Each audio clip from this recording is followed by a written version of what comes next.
जगद्गुरू संत तुकाराम महाराज यांच्या 375व्या त्रिशतकोत्तर अमृत महोत्सवी वर्षाची सांगता येत्या 16 मार्चला संत तुकाराम महाराज बीज सोहळ्याच्या दिवशी होणार आहे। त्यामुळे यंदा या वैकुंठगमन सोहळ्यासाठी संपूर्ण महाराष्ट्रच नव्हे तर देशातून वारकरी, फडकरी, दिंडीकरी तसेच वारकरी भाविक भक्त मोठ्या संख्येने उपस्थित राहणार आहेत। त्यामुळे श्री क्षेत्र देहूत मोठ्या प्रमाणात गर्दी होणार असून येणाऱ्या वारकरी भाविक भक्तांना सर्व प्रकारच्या सोयी सुविधा उपलब्ध व्हाव्यात, त्यांना कसलीही असुविधा निर्माण होणार नाही आणि संत तुकाराम महाराज वैकुंठ गमन सोहळा आनंदाने संपन्न व्हावा, त्या अनुषंगाने येथील मुख्य मंदिरात हवेली प्रांत अधिकारी यशवंत माने तसेच देहू संस्थान अध्यक्ष पुरुषोत्तम महाराज मोरे यांच्या उपस्थितीत प्रशासकीय अधिकाऱ्यांची आढावा बैठक देहूच्या मुख्य मंदिरात घेण्यात आली। या बैठकीत सर्व विभागाच्या अधिकाऱ्यांना सूचना करण्यात आल्या।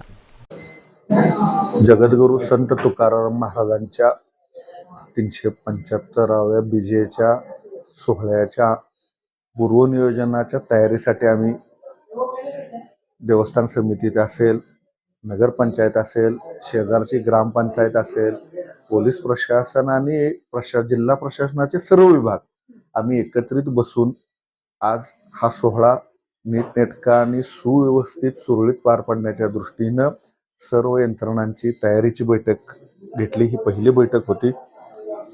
यावर्षी 375वं वर्ष असल्यामुळं पारायण त्याचबरोबर बीजेचाही सोहळा मोठ्या प्रमाणात भक्तगण वर्ग आणि पारायणाचे जे अनुयायी किंवा वारकरी जे आहेत ते सहभागी होणार आहे। त्यामुळं पूर्वनियोजन चांगलं व्हावं अशी देवस्थानची जी सूचना होत्या।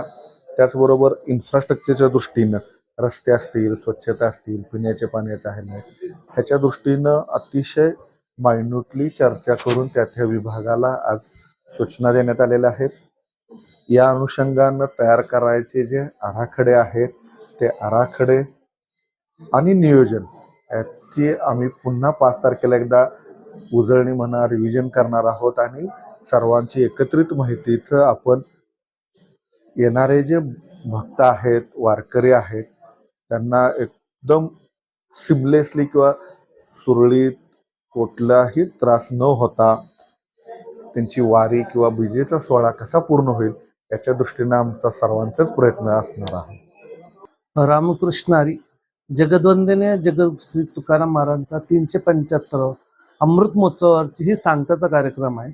7 मार्च ते 14 मार्च पर्यंत मोठ्या प्रमाणात ज्या सगळ्या आमच्या वर्षभर जे सगळे सप्ते झाले त्या सप्त्याचं सांगता समारंभाला सगळ्यांना निमंत्रित केलेलं आहे आणि त्यानंतर बीजेची गर्दी परत वरती मोठ्या प्रमाणात असे 4 ते 5 सप्ते मोठ्या प्रमाणात होतात। त्याच्यामुळं लाखो भाविक नित्याचे ज्यावेळेस बीज सोहळा होतो त्याच्यापेक्षा जास्त प्रमाणात यंदाचा बीज सोहळा मोठ्या प्रमाणात होणार आहे।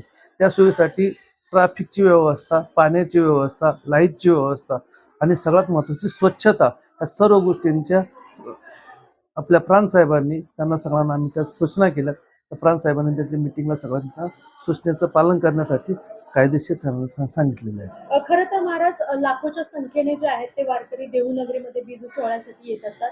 त्यांच्या सुरक्षिततेच्या दृष्टीने असेल किंवा त्यांच्या आरोग्याच्या दृष्टीने काय महत्त्वाच्या सूचना ज्या आहेत त्या प्रशासनाला केल्या? म्हणजे प्राथमिक आरोग्य केंद्रात मोठ्या प्रमाणात औषधांची व्यवस्था करायला, पाण्याचं टेस्टिंग करायला सांगितलेले, नदीच्या किनाऱ्यापर्यंत स्वच्छता मोठ्या प्रमाणात वाढवायला लागलेली आहे। परत कामगार पाण्याच्या प्रत्येक टेस्ट ही झालेली पाहिजेत।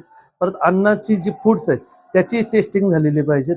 परत ट्रॅफिक एकाच साईडनी रूटनी फिरून ती व्यवस्थितपणे लोकांना जाता आले पाहिजे, जवळ त्यांचा स्पॉट गाठता आला पाहिजे, अशा प्रकारच्या सूचना देण्यात आलेल्या आहेत।